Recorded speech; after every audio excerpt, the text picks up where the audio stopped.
Praise the lord. నీ సన్నిధి అనే కార్యక్రమానికి మీ అందరికీ ఆహ్వానం. ఈ 30-minute మెసేజ్ ద్వారా మీరందరూ బలపరచబడతారని నమ్ముతూ ఉంటున్నాను. ఈరోజు మన టాపిక్ ఏంటంటే దేవుడు ఏర్పరచుకున్న వారికి ఏం చేస్తాడు, ఏమి ఇస్తాడు అనేది మనం చూద్దాం.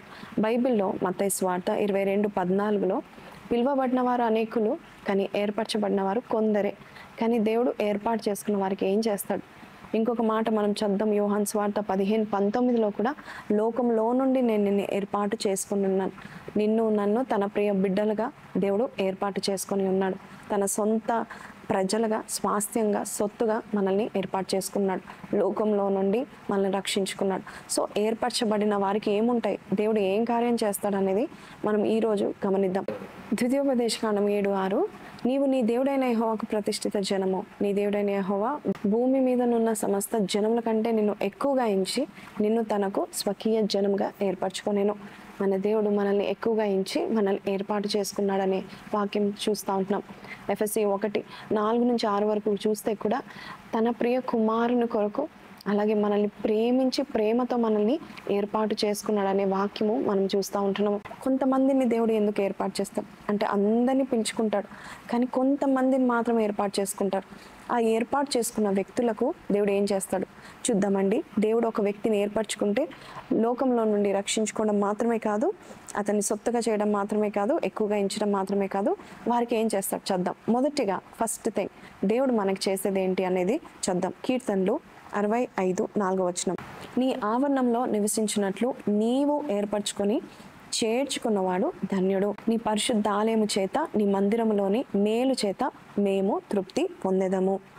ఇఫ్ గాడ్ చూజెస్ యూ, ఒక వ్యక్తిని దేవుడు ఏర్పాటు చేసుకుంటే ఆయన ఆలయంలో, ఆయన ఆవరణంలో నివసించడానికి దేవుడు ఏర్పాటు చేసుకుంటాడంట. మొదటిగా ఫస్ట్ బ్లెస్సింగ్ మనం చూస్తే, first God chooses you to be in his church. ఆయన సన్నిధిలో ఉండడానికి ఇష్టపడతాడు. మరి ఆయన సన్నిధిలో ఏముంది? 16వ కీర్తన 11వ వచనంలో మనందరికీ తెలుసు, జీవ మార్గము నీవు నాకు తెలియచేసేదవు, అంతేకాదు నీ సన్నిధిలో సంపూర్ణ సంతోషం కలదు, నిత్య సుఖము కలదనే మాట మనం చూస్తూ ఉంటున్నాము.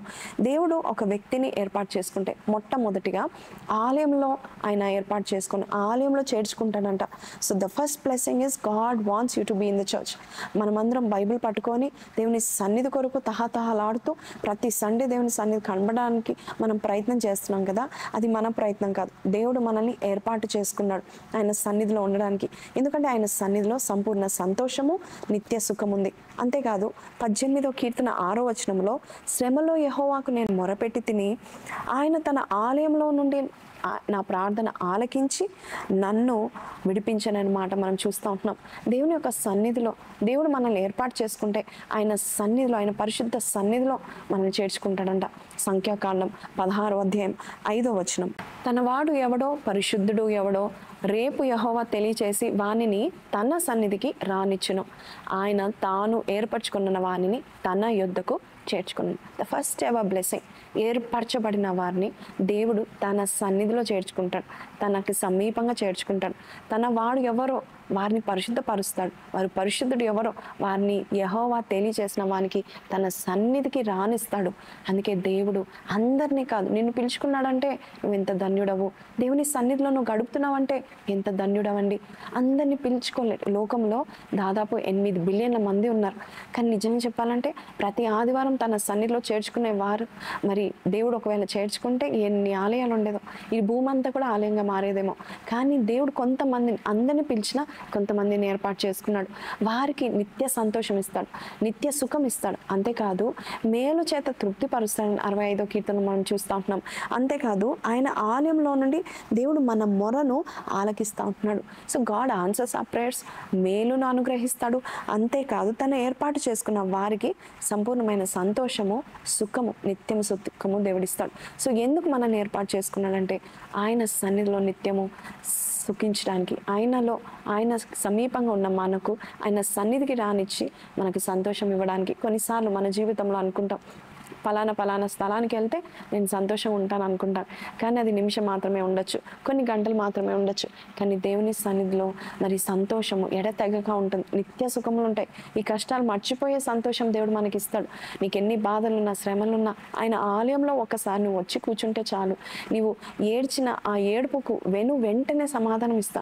అప్పుడే ఏడుస్తావు, అప్పుడే కన్నీరు కారుస్తావు, కానీ ఆయన సన్నిధిలో సంతోషము దేవుడు ఇస్తూ ఉంటాడు. అది దేవుని యొక్క సన్నిధి. అందుకనే ఏర్పరచబడిన వారికి ఎక్కువ సంతోషం ఉంటుందంట. ఈ లోకంలో లేని సంతోషం వారి దగ్గర ఉంటుంది. సో ఈరోజు దేవుడు నేను ఏర్పాటు చేసుకున్నాడు. నువ్వు బైబిల్ పట్టుకొని దేవుని సన్నిధికి వస్తున్నావు, నువ్వు ప్రార్థన చేయడానికి వస్తున్నావు అంటే ఖచ్చితంగా ఆయన సన్నిధి కాంతి, ఆయన సన్నిధిలో నీకు గొప్ప లాభం ఉంటుంది, మేలు ఉంటుంది, అంతేకాదు సంతోషం ఉంటుంది. రెండోదిగా మనం చూద్దామండి, లూకా సువార్త 18:7 దేవుడు తాను ఏర్పరచుకున్న వారు దివారాత్రులు తన్ను గూర్చి మొరపెట్టుకొనుచుండగా వారికి న్యాయము తీర్చడా. ఆయన వారికి త్వరగా న్యాయం తీర్చును, వారి విషయమే కదా ఆయన దీర్ఘశాంతము చూపుచున్నాడని మీతో చెప్పుచున్నాను. ఈరోజు దేవుడు మనకి ఏం చెప్తున్నాడంటే, రెండో పాయింట్, నిన్ను if God has chosen you, దేవుడు నేను ఏర్పాటు చేసుకున్నాడని నీకు ఎలా తెలుస్తుంది అంటే, ఫస్ట్ దేవుని సన్నిధిలో నేను చేర్చుకుంటాడు, నేను స్థాపిస్తాడు, నిన్ను నాటేలాగా చేస్తాడు. రెండోదిగా మనం చూస్తే, నీవు మొర్ర పెట్టినప్పుడు నీకు త్వరగా న్యాయం తీరుస్తాడు. నువ్వు దివారాత్రులు దేవుని సన్నిధిలో నువ్వు మొర్ర పెట్టుకుంటే ఏర్పరచబడిన వారి యొక్క మొరను దేవుడు వింటాడంట. ఏర్పాటులో ఉన్న వారికి త్వరగా సహాయం చేయడానికి, త్వరగా న్యాయం చేయడానికి ఇష్టపడుతూ ఉంటాడు. సో ఏర్పరచబడిన గుంపు చూసారా ఎంత పాపం ఉందో. మనం చిన్న ప్రార్థన చేసినా కూడా దేవుడు మనల్ని ఏర్పాటు చేసుకున్నాడు కాబట్టి మన ప్రార్థన ఖచ్చితంగా వింటూ ఉంటాడు. మరి మోషే గురించి మనం చూసినట్లయితే, మోషే ప్రార్థన చేసిన మొర్ర పెట్టిన ప్రతిసారి వెంటనే జవాబు వచ్చింది. ఎలాగంటారా, నీళ్లు లేవని సనుక్కున్నారు జనులు. అయితే ప్రభువా నీళ్లు లేవని సనుక్కుంటున్నారని మోషే అడగంగానే, జనులు సనుక్కున్నందుకు కాదు కానీ మోషే అడిగినందుకు దేవుడు వెంటనే ఆ బండ దగ్గరికి వెళ్ళి మాట్లాడంటాడు, లేక ఆ బండ దగ్గరికి వెళ్ళి కొట్టమనంటాడు. వెంటనే ప్రవాహం, నది ప్రవాహం వల్లే నీళ్ళు వచ్చాయి, సముద్ర ప్రవాహం వల్లే నీళ్ళు వచ్చాయి.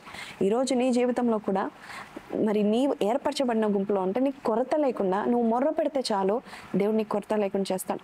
వారికి ఆకలి వేసినప్పుడు, ఎడారిలో ఉన్నప్పుడు, అరణ్యంలో ఉన్నప్పుడు ఆకలి వేసినప్పుడు దేవుడు మరి మోషే మొర్ర పెట్టంగానే మన్నాను కురిపించినట్టుగా మనం చూస్తూ ఉంటున్నాం. వెంటనే ప్రార్థించిన వెంటనే మరి మన్నాను కురిపించాడు. ఇంకొక మాట చెప్పాలి, ఐగుప్తీయులు 10 తెగులు చూశారు. అయితే తెగులు రప్పించడానికి, తెగులు తీసేయడానికి మోషే యొక్క ప్రార్థన అనమాట. మోషే తీసే ప్రభా అనగానే వెంటనే తెగులు ఆగిపోయేది. ప్రభా ఈ తెగులు రావాలంటే తెగులు వచ్చేది. మోషే యొక్క ప్రార్థన చూసారా, మరి దేవుని యొక్క సన్నిధిలో ఏర్పరచబడిన వారు తెగులు మానిపోవాలి, తెగులు ఆగిపోవాలంటే ఆగిపోయింది, రావాలంటే వచ్చింది. కాబట్టి తన కొరకు దేవుడు ఎవరినైతే ఏర్పాటు చేసుకున్నాడో వారు మొర్ర పెట్టిన ప్రతిసారి శీఘ్రంగా, త్వరగా వారికి దేవుడు సహాయం చేసినట్టుగా మనం చూస్తున్నాం. యెషయా 44:26 చదువుదాం. నేనే నా సేవకుని మాట రూఢిపరచువాడను, నా దూతల ఆలోచన నెరవేర్చువాడను. యెరూషలేము నివాస స్థలమగుననియు యూదా నగరులన్నీ గూర్చి అవి కట్టబడిననియు నేను ఆజ్ఞ ఇచ్చిన్నాను, దాని పాడైన స్థలములను బాగు చేయబడను నేనే. ఈ మాట అన్నిట్లో ఫస్ట్ 2 లైన్స్ నాకు చాలా నచ్చింది. నేనే నా సేవకుని మాట రూఢిపరుస్తున్నాడు దేవుడు అండి. ఎవరినైతే ఏర్పాటు చేసుకుంటారో వారి మాటను రూఢిపరుస్తాడు. వారు చెప్పిన మాట ఉట్టిగా వెళ్లకుండా ప్రతి మాట జరిగేలాగా దేవుడు చూసుకుంటూ ఉంటాడు. కాబట్టి సేవకులు, దేవుని సేవకులు ఏర్పాటు చేయబడిన సంఖ్యలో ఉంటే, ఏర్పరచబడిన గుంపులో ఉంటే వారు ఏ మాట పలుకుతారో ఆ మాటను దేవుడు రూఢిపరుస్తాడంట. అంతేకాదు వారి ఆలోచన కూడా నెరవేరుస్తాడంట. తన దూతలు, తన మెసేజ్ చెప్పేవారిని దేవుడు వారి ఆలోచన కూడా నెరవేరుస్తాడు. ఎవరికి మన ఆలోచన తెలియదు కదండి, తెలుసుంటే ఎలా ఉంటుంది, కానీ దేవునికి మన ఆలోచన తెలిసి మనం ఏదైతే నెరవేర్చబడాలనుకుంటామో దేవుడు అని నెరవేరుస్తాడు. కాబట్టి నువ్వు ఏర్పరచబడిన గుంపులో ఉన్నావా? Are you a chosen woman of God? Are you a chosen man of God? ఏర్పరచబడిన వారిలో మీరు ఉండాలా అని నేను కోరుకుంటున్నాను. అంటే దేవుని సేవకులు మాత్రమే ఏర్పరచబడిన వారు కాదు, పిలువబడిన వారు అనేకులు, ఏర్పాటులో ఉన్నవారు కొందరే. అయితే ఆ ఏర్పాటులో ఉన్న వారికి రెండో బెనిఫిట్ ఏంటంటే, వారు మొర్ర పెట్టినప్పుడు, ఏర్పరచబడిన వారు దివారాత్రులు మొర్ర పెట్టినప్పుడు దేవుడు వారికి త్వరగా న్యాయము తీరుస్తాడు, ఆశ్చర్యకరమైన కార్యాలు చేస్తాడు. మూడోదిగా చూద్దామండి, 106వ కీర్తన 4వ వచనం. యెహోవా నీవు ఏర్పరచుకున్న వారి క్షేమము నేను చూచుచు నీ జనులకు కలుగు సంతోషం బట్టి నేను సంతోషిస్తున్నాను. చూడండి, ఏర్పరచబడిన వారు ఎప్పుడు కాపాడబడతారు, వారు ఎప్పుడు క్షేమంలో ఉంటారు, ప్రతి కీడు నుంచి తప్పిస్తూ ఉంటారు. ఒకసారి నేను ఇన్స్టాగ్రామ్లో ఒక చిన్న వీడియో చూశాను. దాంట్లో ఎలా ఉందంటే, ఒక అతను బ్రిడ్జ్ కింద నడుస్తూ ఉన్నాడు. ఆ బ్రిడ్జ్ కింద కొంచెము 2 మరి హోల్స్ ఉన్నాయి, రంధ్రాలు ఉన్నాయి. దాంట్లో వాటర్ ఫ్లో అవుతుంది. అయితే అది పాత బ్రిడ్జ్ ఏమో మనకు తెలీదు, కానీ ఆ బ్రిడ్జ్ నుండి నడుస్తూ ఉంటున్నాడు. మీరు గమనిస్తుంటున్న ఆ వీడియో పైన ఏముందంటే, if God wants to save somebody, ఎవరినైతే దేవుడు రక్షించాలనుకున్నాడో అని ఆ వీడియో చూపిస్తున్నారు. ఆ వ్యక్తి ఇట్లా నడుచుకుంటూ వెళ్ళిపోతున్నాడు. ఆయన ఇట్లా నడిచి దాటిన వెంటనే బ్రిడ్జ్ కూలిపోయింది. కొన్నిసార్లు మన జీవితంలో కూడా ఏర్పరచబడిన వారి జీవితంలో దేవుడు చాలా క్షేమాన్ని ఇస్తూ ఉంటాడు, కీడు నుంచి తప్పిస్తూ ఉంటాడు. లాబాను ఏదో చేయబోయాడు యాకోబుని, ఆయన మోసపరుస్తూ ఉన్నాడు. లేక ఏశావు ఏదో చేయబోయాడు, యాకోబుని కాపాడబడతాడు. అందుకే యాకోబు ప్రార్థన చేస్తాడు, నీవు నన్ను క్షేమంగా ఉంచితే, నా కూడు బట్టనిస్తే నేను నీకు 10వ వంతు ఇస్తాను అంటాడు. దేవుడు నిజంగానే ఏర్పాటు చేయబడిన వంశము యాకోబు కాబట్టి దేవుడు ఆయనని కాపాడుతూ వస్తూ ఉన్నాడు. బైబిల్లో ఒక మంచి మాట ఉంది, 91వ కీర్తన 11-12 వచనాలు చద్దాము. నీ మార్గంలో అన్నిట్లో నిన్ను కాపాడటకు ఆయన నిన్ను గురించి తన దూతలను ఆజ్ఞాపించును. నీ పాదములకు రాయి తగలకుండా వారు నిన్ను తమ చేతుల మీద ఎత్తి పట్టుకుందరు. ఇది ఎవరికి? అందరికి కాదు. ఇది కేవలము ఏర్పరచబడిన వారి సంఖ్యలో ఉన్న వారికే, ఆ గుంపులో ఉన్న వారికే. ఎంత స్పెషల్ కదండి. Something is special about people God chooses. ఎవరినైతే దేవుడు ఏర్పాటు చేసుకున్నాడు, దూతలకు ఆజ్ఞాపిస్తారు. పాదములకు రాయి, చిన్న రాయి తగిలితే రాయి తగిలితే నొప్పి వస్తుంది, కానీ పాదం రాయి తగలకుండా చూడండి, దూతలు చేతుల మీద ఎత్తి పట్టుకుంటారు. ఒక చిన్న రాయి తగలకుండా ఎత్తి పట్టుకుంటారంట. అంటే మనం నడుస్తూ ఉంటుండగా ఏర్పరచబడిన వారికి చిన్న రాయి కూడా తగలకుండా దేవదూతలు ఇలా ఎత్తి పట్టుకుంటారంట, ఆ రాయి తగలకుండా. అంటే దేవుడు ఎంత స్పెషల్గా మనల్ని ఎంచుకుంటున్నాడు, అందరికంటే మనల్ని ఎక్కువగా ఎంచుకుంటున్నాడు కదా. అంతేకాదండి, ఎక్సడస్ 23:20, నిర్గమకాండము 23వ అధ్యాయం 20వ వచనం. ఇదిగో త్రోవలో నిన్ను కాపాడి నేను సిద్ధపరిచిన చోటుకు నేను రప్పించుటకు ఒక్క దూత నీకు ముందుగా పంపుచున్నాను. చూసారా, దేవదూతలు ఏర్పరచబడిన వారి కొరకు ఎలాగ పనిచేస్తూ ఉంటాయి. సిద్ధపరిచిన చోటుకి నిన్ను రప్పించుటకు దేవుడు నీకంటే ముందుగా ఒక దూతని పంపిస్తూ ఉంటున్నాడు. మన జీవితంలో క్షేమమే కాదు, మనం ముందుకు వెళ్ళేటప్పుడు మన మార్గం అంతట్లో దేవుని యొక్క దూతలు మనకు కావలిగా ఉంటారు. ఎంత చోజన్ కదా. సో ఏర్పరచబడిన వారు చర్చ్లో ఉంటే ఏంటి, బజార్లో ఉంటే ఏంటి, మాల్లో ఉంటే ఏంటి, రోడ్డు మీద ఉంటే ఏంటి, ఇంట్లో ఉంటే ఏంటి, ఎక్కడున్నా కూడా దేవదూతల వారిని వదిలి వెళ్ళరు. దానియేలు జీవితంలో కూడా దేవదూతలను చూస్తూ ఉంటున్నాం. దానియేలు జీవితంలో కూడా మనం చూసినట్లయితే ఆయన ఏర్పరచబడిన వాడు, ఆయనని దేవుడు బహుగా దీవించాడు, జ్ఞానవంతుడిగా చేశాడు. కానీ చాలామంది అసూయపరులు ఆయనను పాడు చేయాలని, పేరు పాడు చేయాలని, ఆయనను చంపేయాలని చూశారు. కానీ దేవదూతలు సింహపు నోర్లను మూయించినట్టుగా మనం చూస్తూ ఉంటున్నాం. ఏర్పరచబడిన వారిని క్షేమంగా ఉంచుతాడు దేవుడు. ఏంటంటే ఒక్క సింహం కాదు, సింహపు గుహలో ఆ బోనులో ఎన్ని సింహాలు ఉంటాయి. ఒక్క సింహం అయినా కూడా మరి ఒక్క వ్యక్తిని చూస్తే ఖచ్చితంగా అది రియాక్ట్ కాకుండా ఉండదు. అది ఊరికే పిల్లిలా కూర్చుంటుంది అనుకుంటారా? కాదు, ఆ సింహము నోరును మూయించడానికి దేవుడు తన దేవదూతను ఆజ్ఞాపించాడు. ఈరోజు ఏ సింహపు నోరు తెరుస్తుందో, ఏ సాతాను తెరుస్తున్నాడో, ఎటువంటి వ్యక్తులు కపటోపాయము కలిగి నీ ఎదుట నీకు విరోధంగా నోరు తెరుస్తున్నాడో దేవదూతలను మూయించడానికి దేవుడు పంపిస్తూ ఉంటున్నాడు. కాబట్టి వాటి నోర్లను మూయించడానికి దేవుడు దేవదూతలను పంపిస్తూ ఉంటున్నాడు. కాబట్టి నువ్వు ఏర్పరచబడిన గుంపులో ఉన్నట్లయితే నీ కొరకు ప్రతి నిత్యము పరిచారకులుగా దేవదూతలు నీ కొరకు పనిచేస్తూ ఉంటాయి.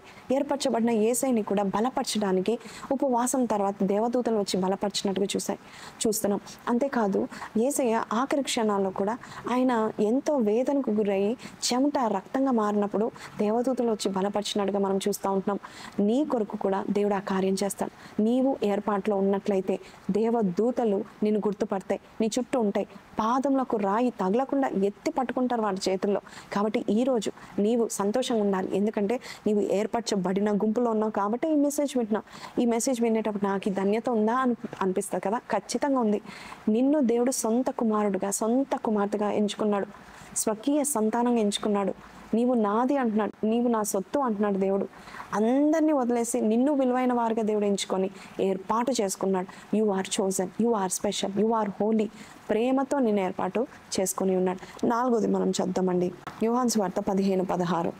మీరు నన్ను ఏర్పరచుకోలేదు, మీరు నా పేరట తండ్రిని ఏమి అడుగుదురో అది ఆయన మీకు అనుగ్రహించినట్లు మీరు వెళ్ళి ఫలించుటకును మీ ఫలము నిలిచి ఉండుటకును నేను మిమ్మల్ని ఏర్పరచుకొని నియమించి తిని. దేవుడు మనము ఫలించడానికి, మన ఫలము నిలిచి ఉండడానికి ఏర్పాటు చేసుకున్నాడంట. అందుకే మనం దేవుని మనసును దోచేసుకోవాలి. మనల్ని దేవుడు ఏర్పాటు చేసుకుంటే మనం ఫలిస్తామంట. సంఖ్యాకాండము 17:5 నేను ఎవరిని ఏర్పరచుకుందనో వాని కర్ర చిగురిస్తుంది అనే వాక్యము మనం చూస్తూ ఉంటున్నాము. 17:5 అప్పుడు నేను ఎవరిని ఏర్పరచుకుందనో వాని కర్ర చిగురించును. ఇజ్రాయేలు మీకు విరోధంగా సనుగుచుండు సనుగులు నాకు వినబడకుండా మాన్పి వేదును. దేవుడు ఒక వ్యక్తిని ఏర్పాటు చేసుకుంటే వృద్ధి చెందుతాడు, చిగురిస్తూ ఉంటాడు. బైబిల్లో మనం చూస్తున్నాము, ముసలితనంలో కూడా మీరు చిగురు పెడతారు. దేవుని యొక్క బ్లెస్సింగ్ అదే, వృద్ధిలోనికి వెళ్తాం, చిగురిస్తూ ఉంటాము. మనం ఏది కోల్పోకుండా దేవుడు చూస్తూ ఉంటాడు, మనల్ని ఫలించేలాగా దేవుడు చేస్తూ ఉంటాడు. నేను ఏర్పాటు చేసుకున్నాడు అనుకోండి, దేవుడు నేను ఆశీర్వదించడానికి, వృద్ధిలోనికి నడిపించడానికి, నేను చిగురించడానికి, నీవు ఫలించడానికి, నీవు ఆ ఫలంలో నిలిచి ఉండడానికి దేవుడు నేను ఏర్పాటు చేసుకున్నాడు. ఈ మాటలన్నీ నేను బైబిల్ వర్డ్స్ నుంచే నేను మీకు చెప్తున్నాను కదా. సో అట్టడుగు స్థితిలో ఉన్న నీవు దేవుడు నేను ఏర్పాటు చేసుకుంటే పెంట కుప్పల్లో ఉన్న నిన్ను దేవుడు లేవనెత్తి ప్రధానులతో కూర్చోబెడతాడు, నేను ఆశీర్వదిస్తాడు. దేవుడు నేను ఏర్పరచుకుంటే నీ అభివృద్ధిని ఎవ్వరు కూడా ఆపలేరు, నీ అభివృద్ధిని ఎవరు అడ్డగించలేరు. ఆయన నేను ఏర్పాటు చేసుకున్నాడు కాబట్టి నేను ఫలించడానికి చూస్తూ ఉంటాడు, నేను వృద్ధిలోనికి నడిపించడానికి చూస్తూ ఉంటాడు. ఎప్పుడు కూడా నువ్వు ఆశీర్వదించబడాలని చూస్తూ ఉంటాడు. నీవు వాడిపోవడం కానీ, నీవు ఎండిపోవడం కానీ దేవునికి ఇష్టం ఉండదు. దిన అభివృద్ధి చూడాలి మనం. Everyday we have to see a development, a growth. అలాగే ఒక ఫలము, ఒక ప్రొడక్షన్ ఆఫ్ ఫ్రూట్స్ మనం చూడాలి. చాలాసార్లు మనం చూస్తూ ఉంటాము, చాలామంది కష్టపడుతూ ఉంటారు కానీ రిజల్ట్ ఏముండదు, ఫ్రూట్స్ ఏముండవు. కానీ దేవుడు ఎవరినైతే ఏర్పాటు చేసుకుంటారో మరి కర్ర చిగురిస్తుంది, నువ్వు చేతిలో పట్టుకున్నది చిగురిస్తుంది, నువ్వు ఏ పని పూనుకున్నా చిగురిస్తుంది, అది వృద్ధిలోనికి వెళ్తుంది. కాబట్టి నిన్నే కాదు, నీ సంతానాన్ని కూడా దేవుడు ఏర్పాటు చేసుకుంటాడు. ఒక వ్యక్తిని దేవుడు ఏర్పాటు చేసుకుంటే మరి సంతానాన్ని కూడా ఏర్పాటు చేసుకుంటాడు. దావీదుని ఏర్పాటు చేసుకున్న దేవుడు దావీదు సంతానాన్ని ఏర్పాటు చేసుకున్నాడు. అబ్రహాంని ఏర్పాటు చేసుకున్న దేవుడు ఇస్సాకు కుమారుడైన అబ్రహాం కుమారుడైన ఇస్సాకుని ఏర్పాటు చేసుకున్నాడు, ఇష్మాయిల్ని కూడా. అలాగే మనం చూసినట్లయితే యాకోబుని ఏర్పాటు చేసుకున్న దేవుడు తన సంతానాన్ని ఏర్పాటు చేసుకున్నాడు.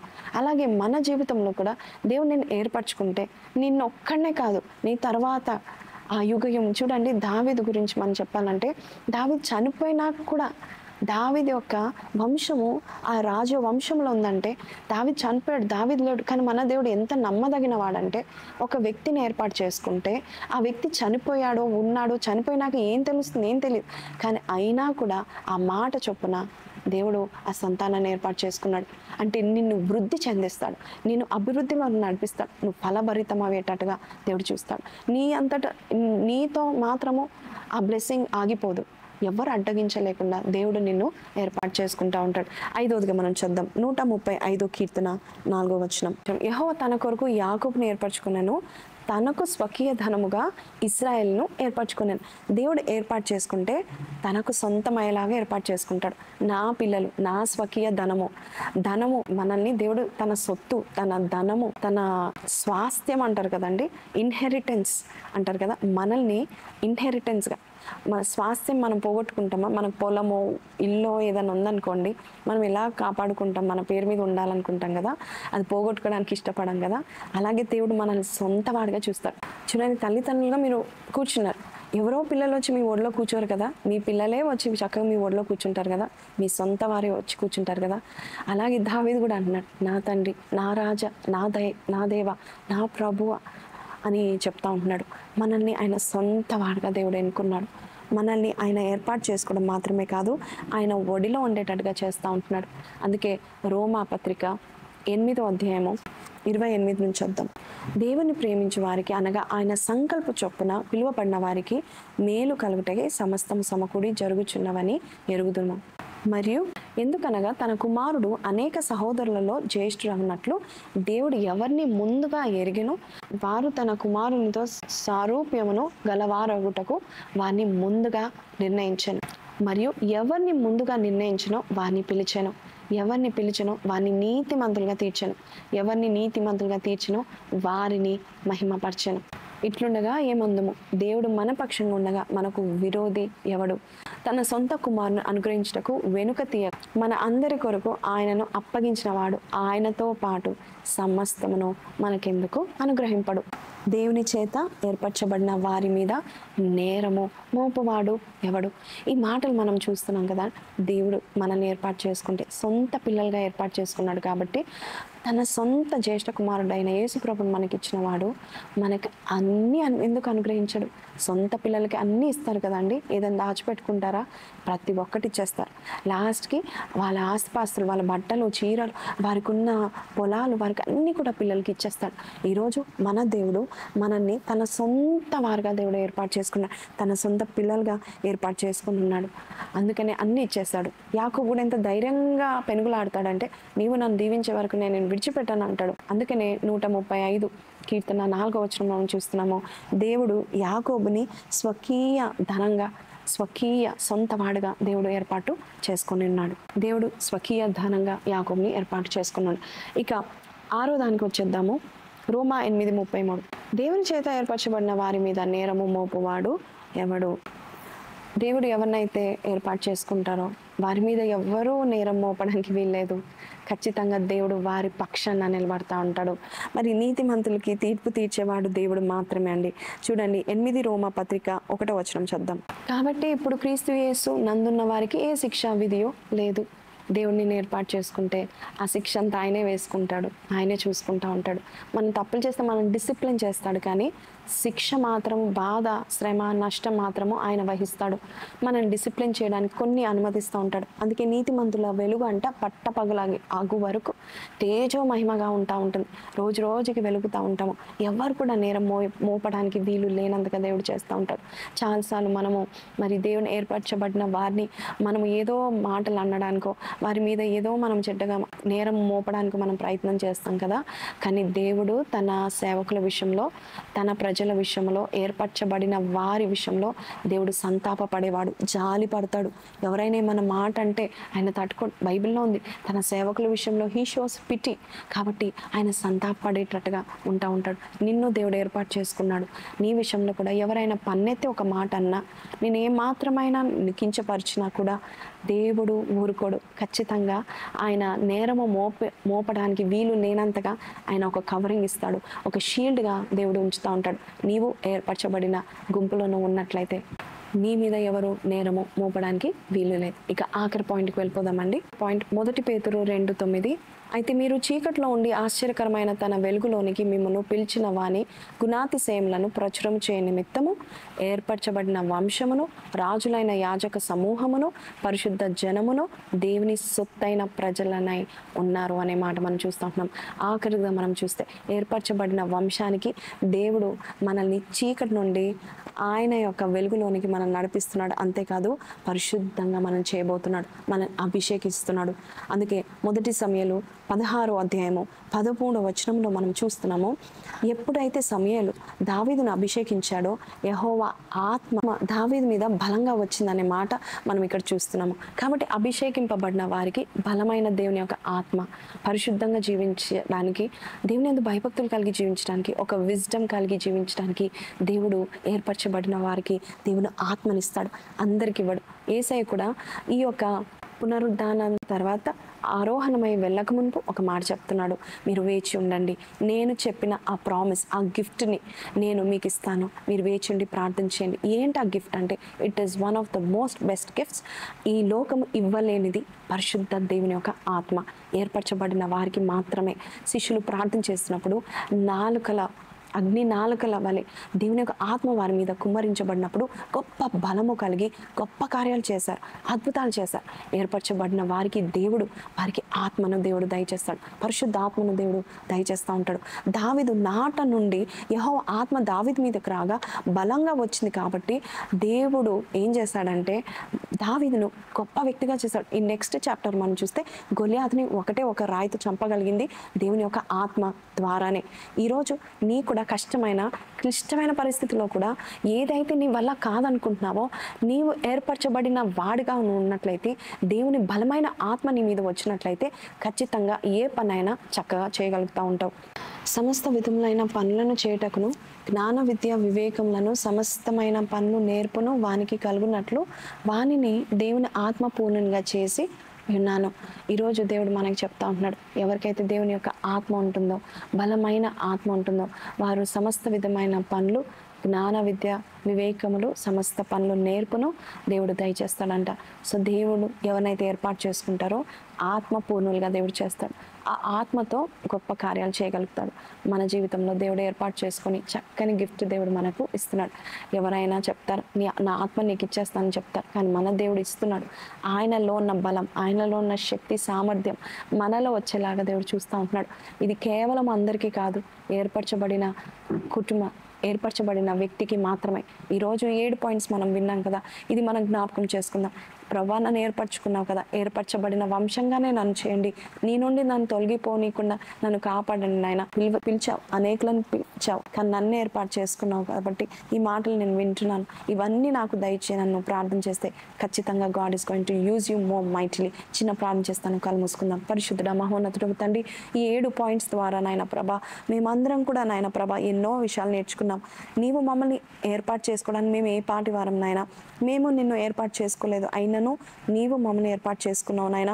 అందుని బట్టి నీకు స్తుతులు చెల్లిస్తున్నాం. ఈరోజు ఈ విన్న వాక్యంలో అయ్యా ఉన్న ప్రతి 7 పాయింట్స్ మా అందరికీ దయచేయండి. ఈరోజు ముఖ్యంగా ఈ వాక్యం విన్న ప్రతి బిడ్డను ఏర్పాటు చేసుకున్నావని నువ్వు కన్ఫర్మ్ చేస్తున్నందుకు నీకు వందనాలు నాయన ప్రభా. అయ్యా తండ్రి, ఏర్పరచబడిన వారికి మేలు, ఆశీర్వాదం, అభివృద్ధి నాయన ప్రభా. ఏర్పరచబడిన వారు క్షేమంగా కాపాడబడతారు నాయన ప్రభా. వారి ప్రార్థన ఆలకించబడుతుంది నాయన ప్రభా. రక్షణ మార్గంలో ఉంటారు. అంతేకాదు నాయన ప్రభా, అలాంటి వారికి నీ ఆత్మను కుమ్మరిస్తామని, అన్ని విషయాల్లో వారు ఫలభరితంగా ఉంటారని చెప్పిన ఈ వాగ్దానాలన్నింటినీ మేము స్వీకరిస్తూ నజరేయుడైన యేసు పరిశుద్ధ నామములో అడిగి వేడుకొంచున్నాము తండ్రి, ఆమెన్. సో ప్రైజ్ లార్డ్ అండి, విన్నాం కదండి. ఈ 7 పాయింట్స్ మనం జ్ఞాపకం చేసుకుందాం. It is a boost up. దేవా, నన్ను ఏర్పాటు చేసుకున్నావు కాబట్టి నేను చిన్నవాడిని కాదు, చిన్నదాన్ని కాదు, I am a special vessel of God అని మీరు చెప్పగలుగుతారు. ఈ యొక్క వాగ్దానాలన్నీ కూడా మీ జీవితంలో నెరవేర్చడానికి దేవుడు నన్ను నిలబెట్టి ఈ వాక్యాలు చెప్పించాడు. కాబట్టి మర్చిపోకండి, యూ ఆర్ చోజన్. పరిశుద్ధంగా జీవిద్దాము, దేవుని చిత్తానుసారంగా జీవిద్దాము, ఈ లోకంలోనే వెలుగు జ్యోతులుగా మనం జీవిద్దాం. ఈ వాక్యాలు మీతో మాట్లాడినట్లయితే don't forget to share these videos. మీ యొక్క వాట్సాప్ స్టేటసెస్లో, గ్రూప్స్లో మీరు పెడతారని నమ్ముచున్నాను. And don't forget to like and subscribe also. అలాగే ప్రతి వారము కూడా ఇదే సమయానికి మరొకసారి 20 to 30 minutes మెసేజ్లు కలుద్దాం. అంతవరకు సెలవు. Have a blessed day. Praise the lord.